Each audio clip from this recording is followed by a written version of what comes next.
Hey, everybody. Welcome to Daniel Davis Deep Dive, coming to you live from Washington, D.C. We had anticipated having a guest with us today, a Marine Second Lieutenant Matt Weiss, who's been on the news lately, has written a new book. He's a Gen Zer. His book is called, if you put that up there, "We Don't Want You, Uncle Sam." And he's talking about some of the problems with recruiting. Unfortunately, we have some sort of scheduling difficulty. He's actually overseas at the moment and has having some trouble making the connections. If he was able to come in, we'll bring him in to this show here. But in the meantime, we've got plenty of information. We've actually got some clips of him elsewhere, which we can bring in to show you some of the things he's talking about. And then we're going to talk about why is the U.S. Army having so much trouble recruiting. Now, there has been some major shortfalls in the Army, especially the largest of the four services in recruiting, like 15,000 shortfall this year. I think it's similar number last year. So it's a big red flag that has been causing some trouble. And I want to show you a couple of clips of what Matt has had to say here. Here's one that he was on Fox News not too long ago. But military leaders say there's been a shift. We are challenged by the fact that a small number of young Americans, 23%, are qualified to serve.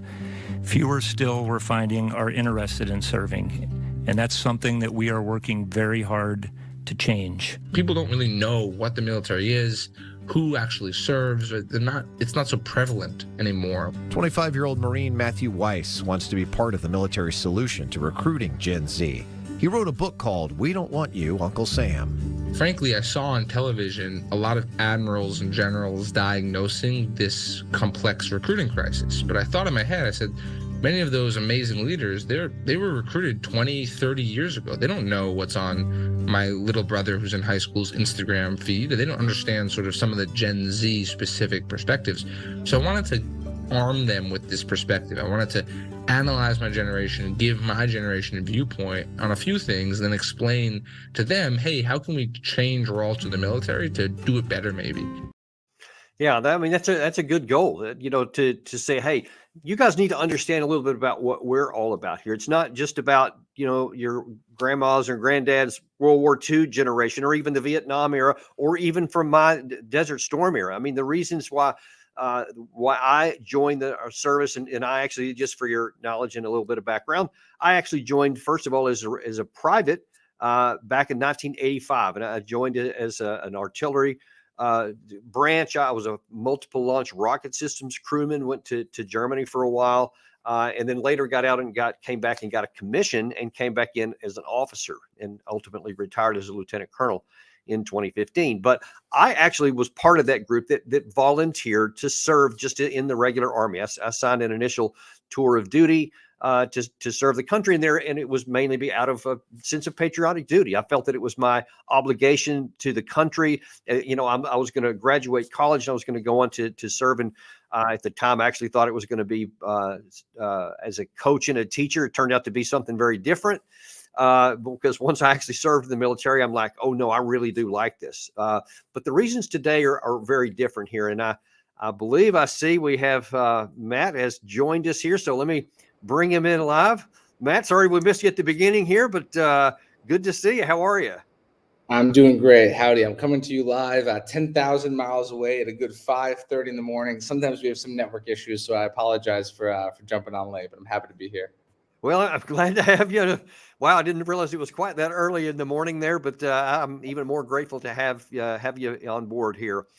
We just showed one clip from you when you were on Fox not too long ago, talking about your book and talking about how this is not the same generation that some of these older guys joined up with. And I was in the process of saying how even my generation from prior to Desert Storm, I joined up as a private initially in the 1980s.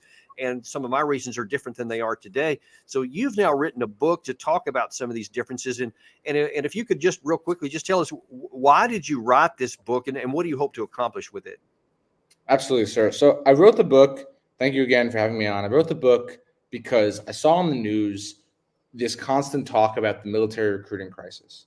We saw on all types of stations, left, right, whatever it was, a lot of admirals and generals, really senior, distinguished leaders, discuss what they thought the reasons were and what they could do. And I have great respect for my leaders in every single topic in military affairs, strategy, whatever, except for this topic. Because frankly, if you were recruited to join the military 20 or 30 years ago, you have no idea what the current generation is looking at on their Instagram, on their Facebook, on their actual phone, right? So I wanted to give the voice of Generation Z. I felt that, hey, the recruiting crisis is directly impacting us. We are the generation. We need a Gen Z type voice. So that was the impetus for writing the book. The book is 21 chapters, really 21 problems with 21 solutions that basically go and give an overview of things that we can change. They go from micro problems to sort of macro societal. And I try to give sort of a guidebook of how we can have these conversations and actually discuss things that we can do to make an impact on this problem.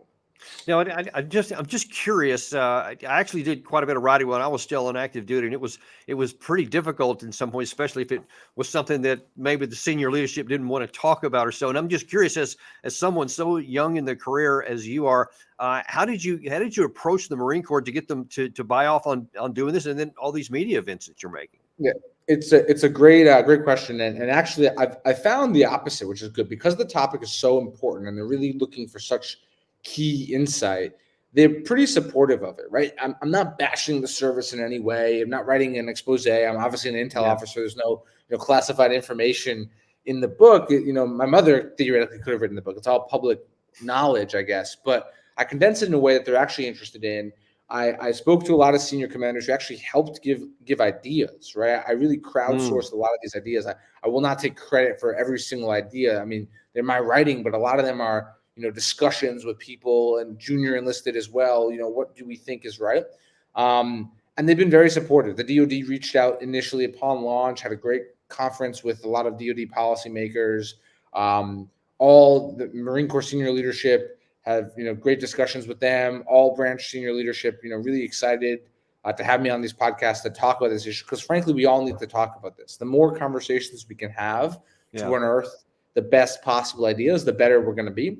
And that, I think, is extremely, extremely important, to have this conversation. You may not disagree. You may disagree with half the things I wrote. That's fine. I'm very okay, very happy with that.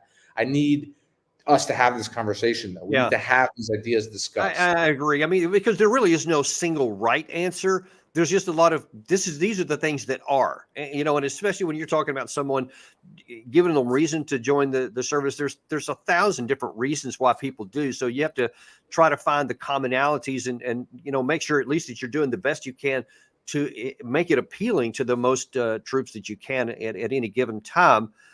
So I think in that regard, there's not like this is right and that is wrong. It's like what we're doing is not working, though, generally speaking. And what I want to do here is I want to show you bits of 3 separate recruiting commercials that we have right now.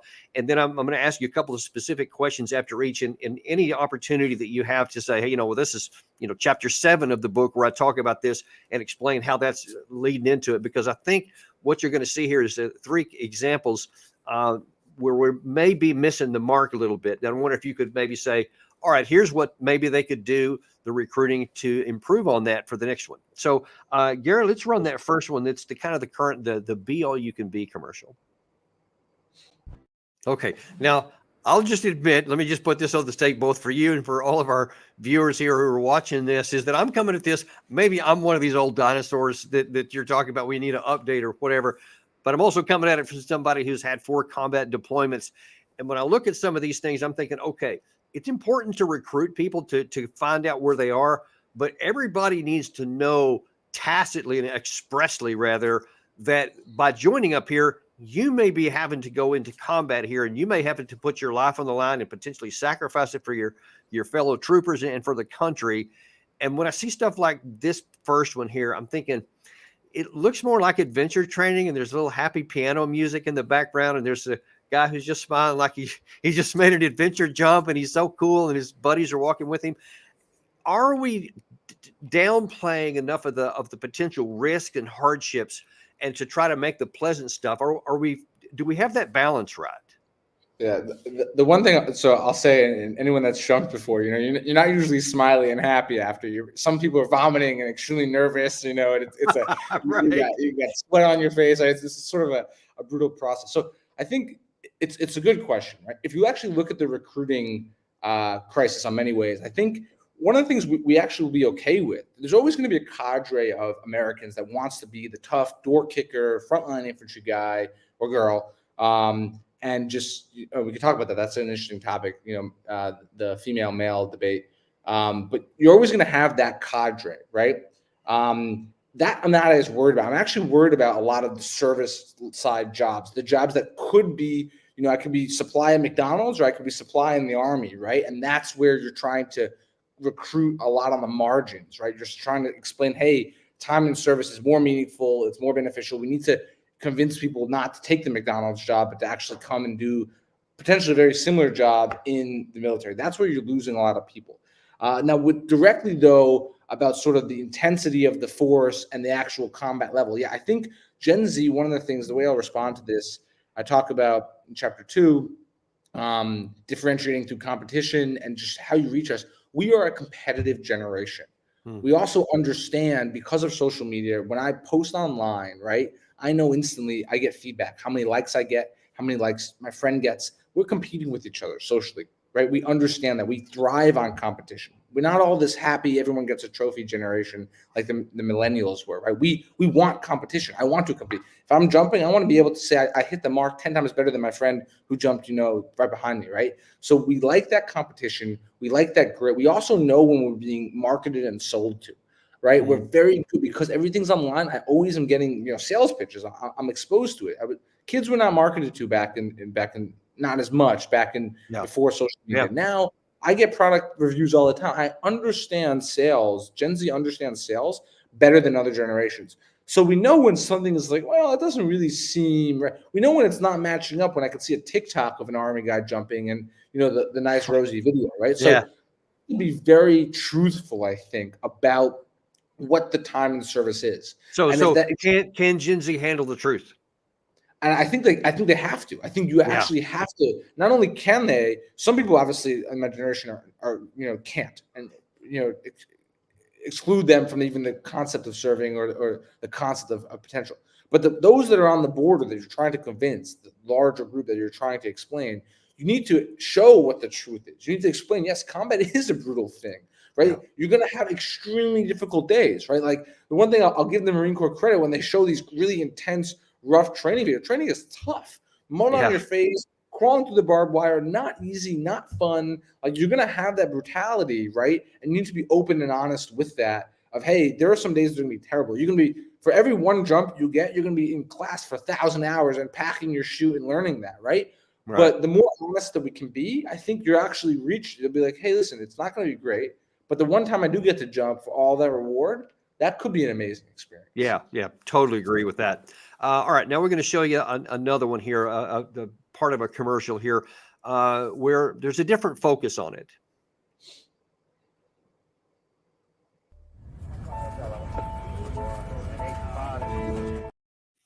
What does it mean when people say America is a land of opportunity?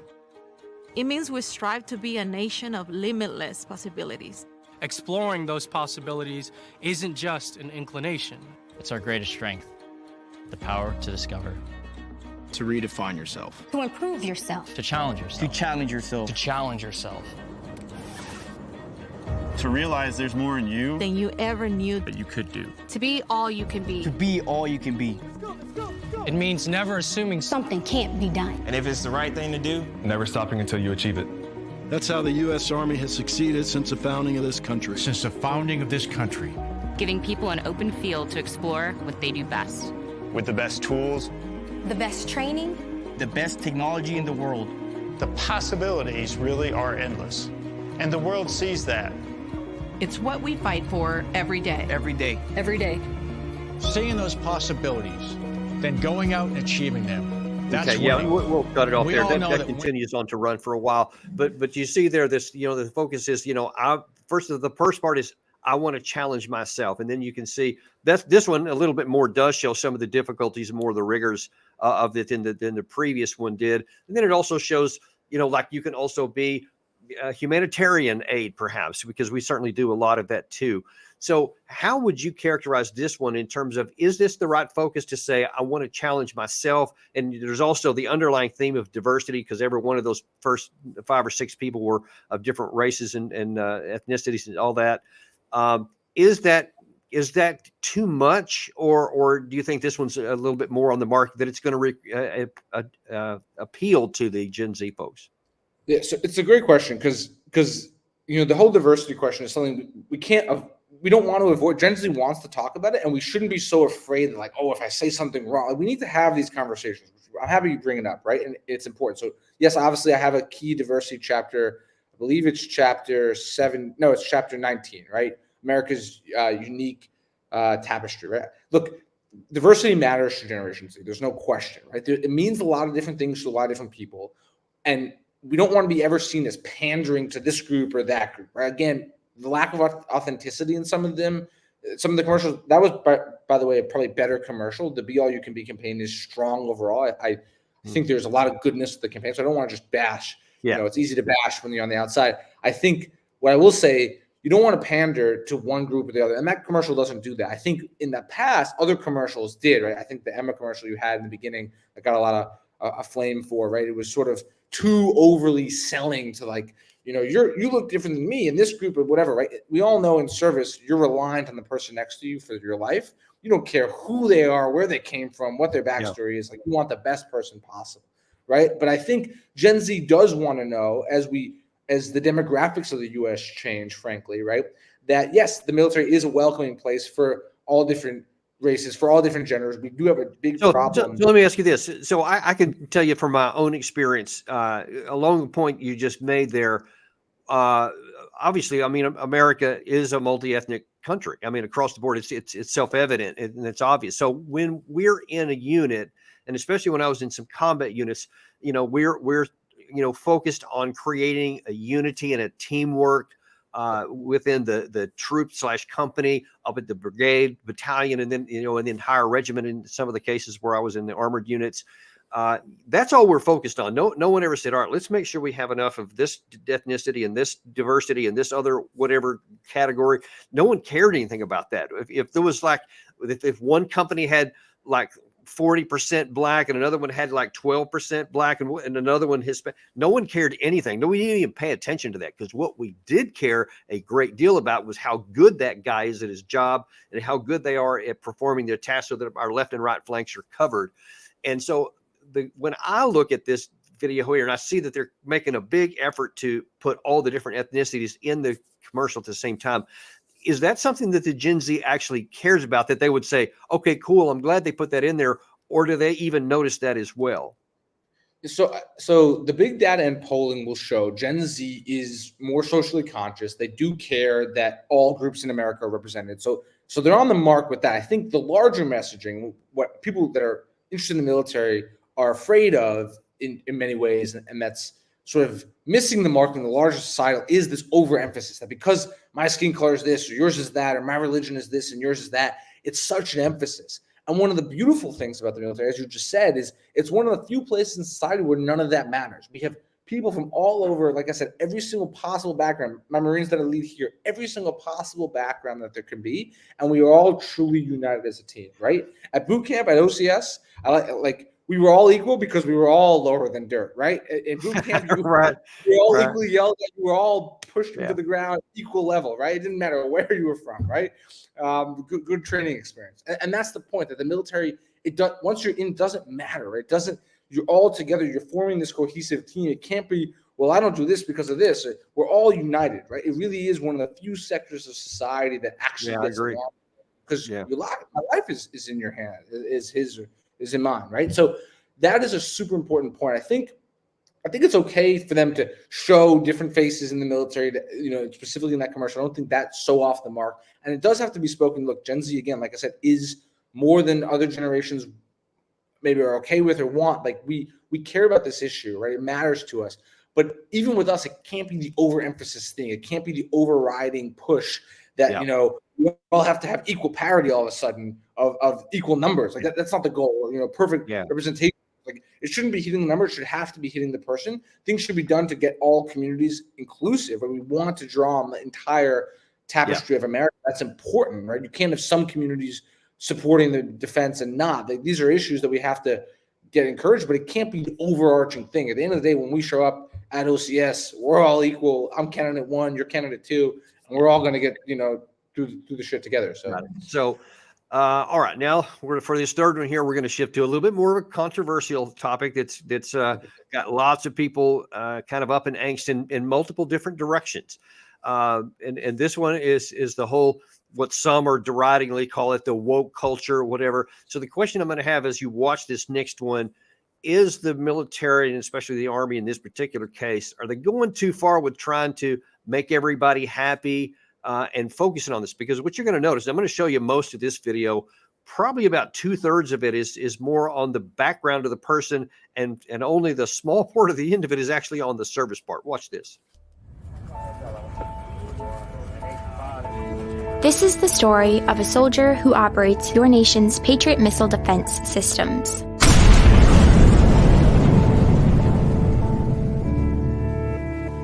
It begins in California, with a little girl raised by 2 moms.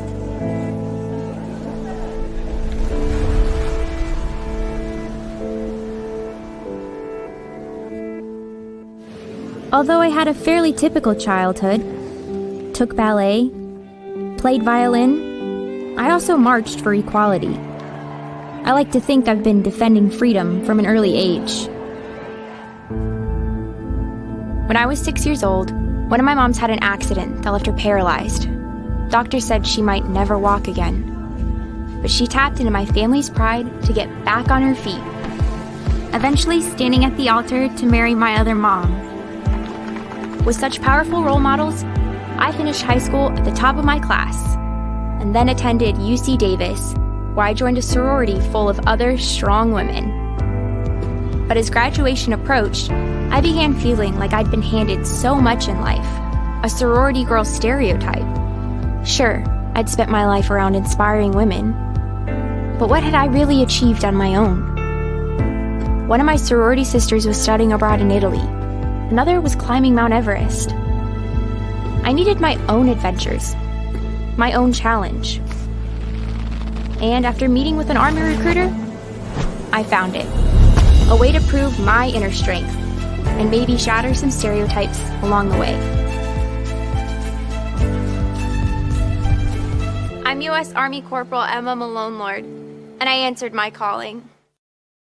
Okay, so I said 2/3. It was more like 3/4 was the background story of this person. And this is an Army recruiting video that they put out. And is this going to cause people in Gen Z to go, wow, that's cool, but they like homosexuality and the LGBTQ stuff. They like strong women. So sure, cool. I'm going to go join now because I can get this.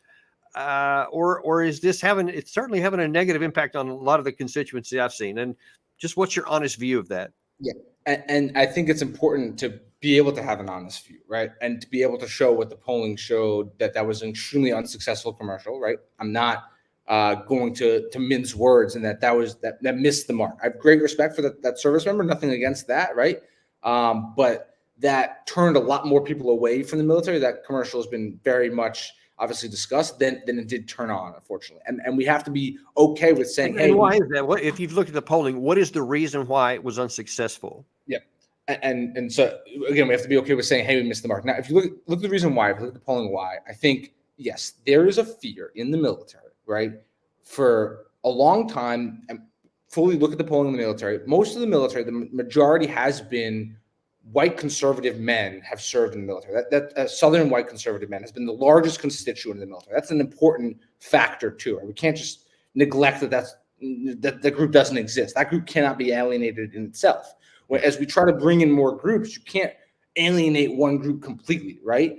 And so I think what has happened is for people that are not into the woke agenda, right, or that are very turned off by seeing an institution go too woke, you're seeing what is I call the politicization of the military. The military has always been this apolitical workplace, like we said, right?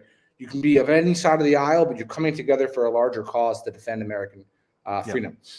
if you see it slanting one side or the other, and you see that on Capitol Hill all the time, both parties, by the way, are guilty of this, where someone comes on in uniform and they just lambaste them, attack ruthlessly just to score that soundbite or that political point. That's bad, right? You cannot see it go too far in one direction. And the Overton window of society, political window, is always going to be shifting. There's always going to be changing, but you cannot see it go so far where all of a sudden now on a national television, the main recruiting commercial, right, is a person, frankly, that it seems is a very woke looking commercial, right? Like that's just not the commonality for the average person in the military, right? You can reach out to those people. That's great. Target them specifically with targeted marketing. But the average person joining the military is still an apolitical or wants to join an apolitical institution, not one that has been so shifted in one direction that like they're going to run and be inspired by. And that's where the polling, I think, shows and hits in a certain direction. So let me ask you, both from your experience in the service so far, as well as among your, Gen Z fellows there, how do you, let me see how to phrase this. How do you say, okay, there are LGBTQ folks they love their country too. They want to serve. There are these white Southern people who, for whatever reasons they have personally, they don't agree with that. They're not supportive of it, so they don't like these kinds of commercials. But when they're all in the unit, and when they're all in the service, they still have to work together, whether you're talking, black, white, Hispanic, whatever, it's, left, right, political, or this sort of sexual orientation, that sexual orientation. That's something that I never had to deal with when I was, especially as a young trooper, because it was just not an issue. No one really cared much about it one way or the other. It was never talked about. And of course, now it's making commercials about it. So they're making sure it's an issue here. But how do you deal with that? And how does that affect recruiting anyway? It's a great point, because the joke is like, and I learned this back in school, and now I've seen it in life. It's called the polarization of the elite, meaning of the leaders of both parties on both sides, whatever. They're way more polarized than the average common American, right? I think as polarized as the news stations will have us think, the average American just wants to wake up, have a good family, have a good job, do a good job, especially in the military. And so the re-encouraging thing that I see with my small unit, right, or small unit, level right here, is people from all different backgrounds, but it's not a problem to them, right? And we can have discussions. One thing I encourage, and I write this in the book, chapter 14 is the political chapter, is we should be allowed to have discussions. I should be allowed to have a political viewpoint, as should my lance corporal, as should my sergeant. We should be able to have these discussions in an open and honest way, not so afraid of offending or not so afraid of saying something, right? In fact, one of the ideas we had was, with NLP, natural language processing, and the frequency of video now, I should be allowed to have recorded discussions, genuine, like, what are my ideas to improve the force? What are my ideas on politics? Way to sample the force. And those be sent up to some larger aggregated, centralized server, and then NLP, natural language processing, parses all of them, right? The AI will go through and see, like, for the first time ever, you can get really good polling on all the small units in the armed forces, right? Whereas before you'd have to write with a letter and some generals sitting in the pen. And now it's like, theoretically, if you invested money or actually, created a system, you could hear all of our thoughts in a really unique way. And in 2 seconds, all of them could be coded, and you could start to see what all the small units we're talking about are concerned about, right? And so that's a much more macro level program. But with the micro level discussions, I should be able to have these conversations. We should be able to have these political discussions and hear people's thoughts. And hey, if this Marine or this sailor or this soldier came and said this or this, like, we should be able to have that discussion. And again, not to be some macro, huge, crazy issue or someone's running, whatever. Let us sort this at the small unit level to bring together, to create those teams, the team of teams of this. Yeah, because I think that's the bottom line, that creating the team, because the recruiting is supposed to be about bringing in, a quality force at the enlisted level, at the officer level, at the various levels of both of those categories, to form one combat effective team, because that is supposed to be the number one overriding reason for the existence of the military is to have effective combat force so that we can defend our country when called to do so.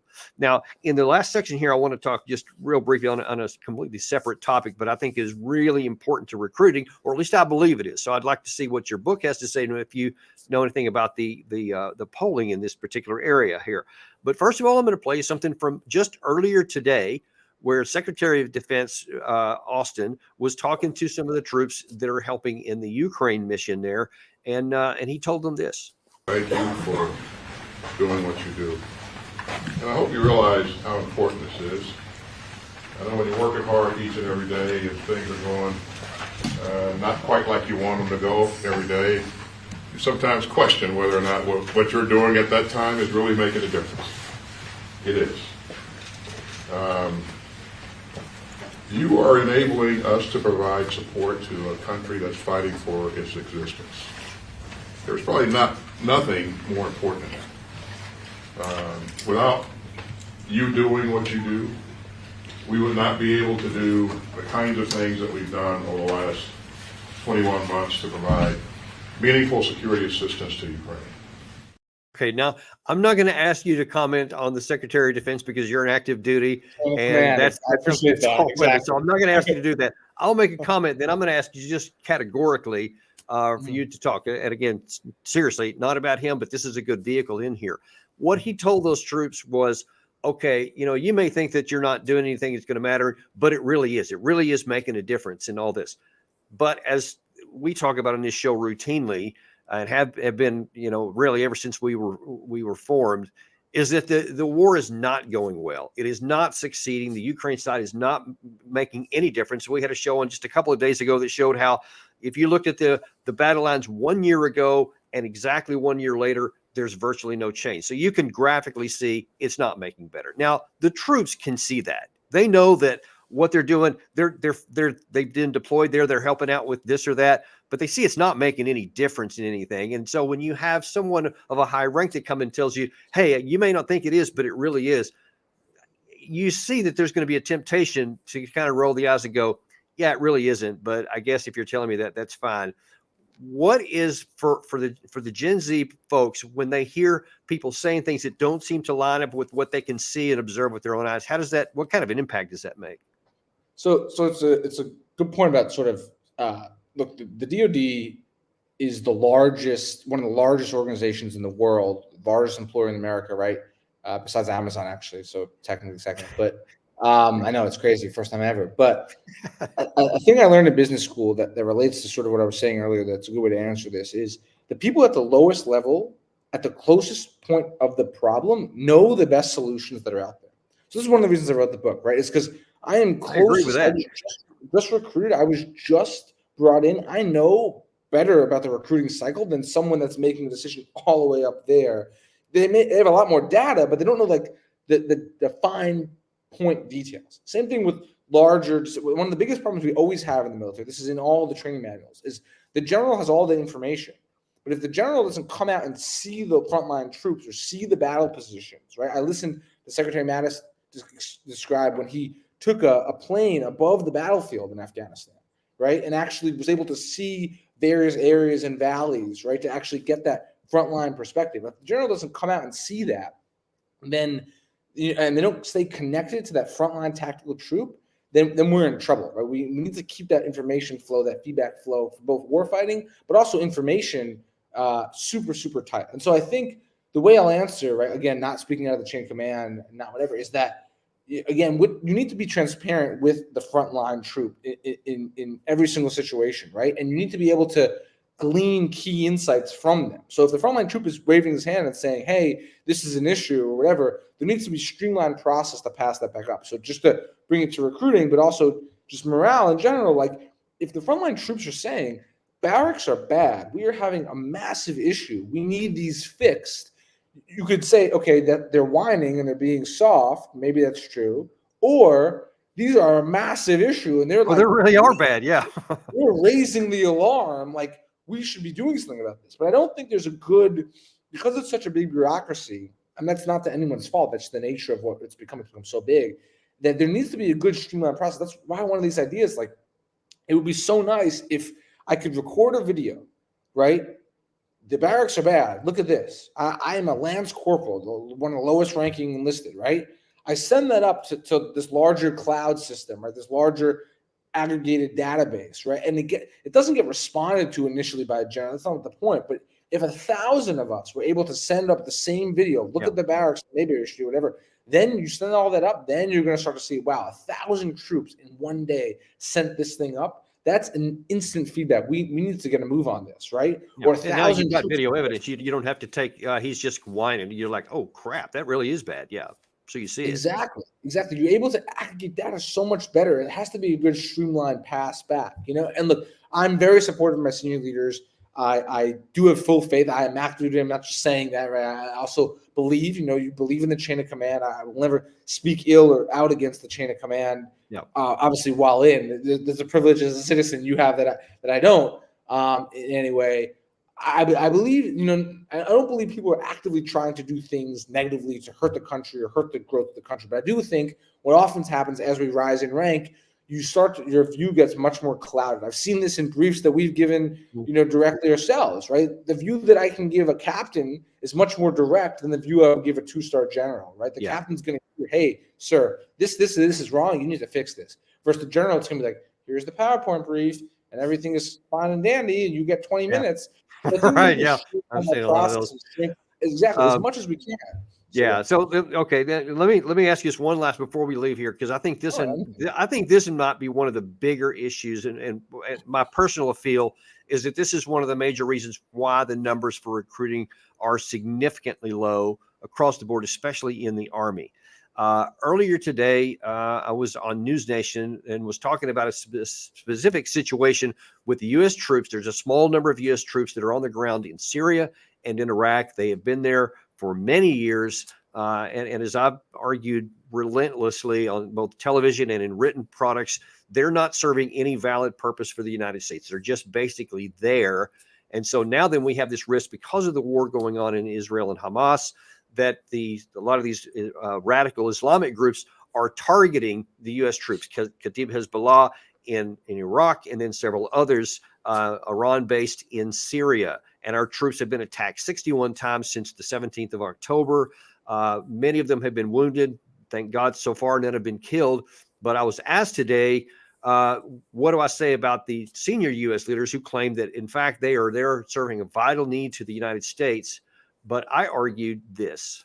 But the bigger issue, and I'll just tell you to address your question there, it is not true that our troops are sitting there providing some sort of use for America, that they're doing a counter ISIS mission that's preventing the rise of those. You have to look on the ground. You're talking about 1,000 people in the entire country of Syria and 2,000 in Iraq, which are basically sitting in their headquarters and in small areas. They're not going out and doing counterinsurgency missions. It has nothing to do with ISIS. We may take a person out here and there, but it's inconsequential to the ocean of people that are out there, and it's not necessary for our safety. So it's not true that they're doing that, but they are putting us at risk. And I again say, I just cannot emphasize enough, we don't need to see any of our troops killed for no purpose. So when people are thinking about signing up for a military, we talked about this at the front of the show, is that they have this express understanding that one day they may be put into combat situations to defend our country, and they may have to put their lives at risk. When they see like this 20-year fiasco that we had in Afghanistan, where we sent hundreds of thousands of troops there and lost 30,000 and wounded and another 4,000 or 5,000 killed during that time. And they see the same thing in Iraq on somewhat smaller numbers altogether. But they see this long pattern where they just keep going out there for nothing. Everybody knows about the weapons of mass destruction that was never there. So that whole war was based on something fraudulent. The issue after 9/11, okay, there was a valid reason to go after the people that attacked us, but then we stayed for 2 decades and then we left under complete chaos. And so people are going, why would I want to join the military and be a part of something like this? And now then with these two situations, you literally have American troops just sitting out in the middle of the desert doing almost nothing, wondering if they're going to get killed, but they're not defending anything for the country.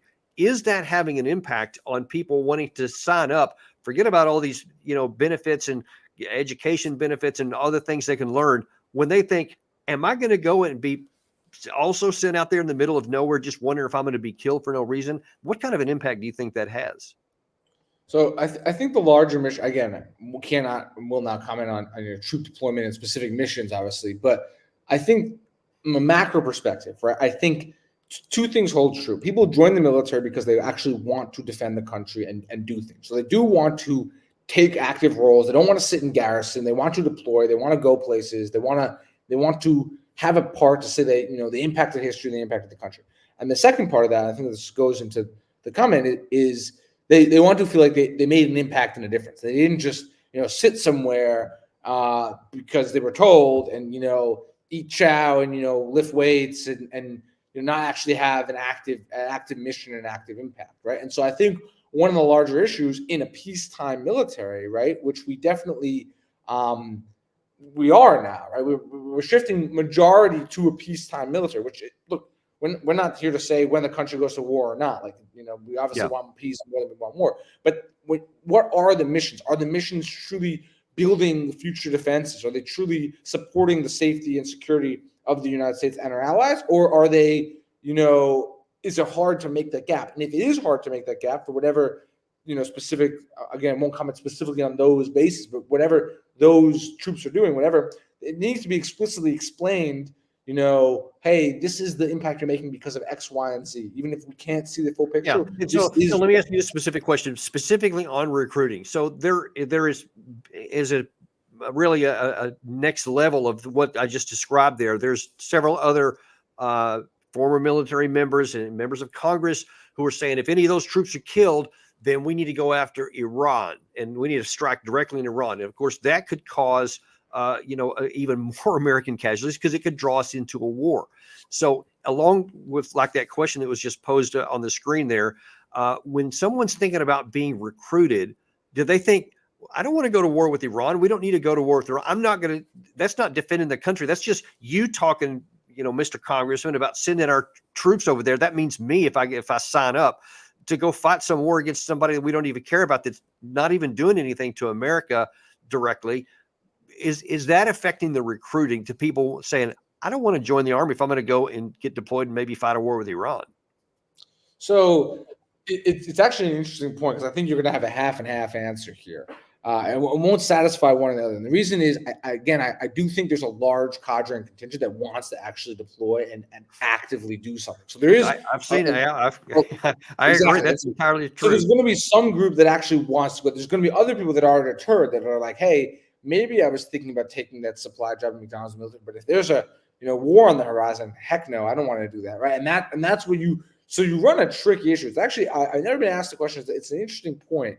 I don't necessarily have the perfect answer to, except that you have to take two assumptions when someone joins. You have to take the assumption that if someone's willing to join and serve, yes, they are willing to go fight if asked for, right?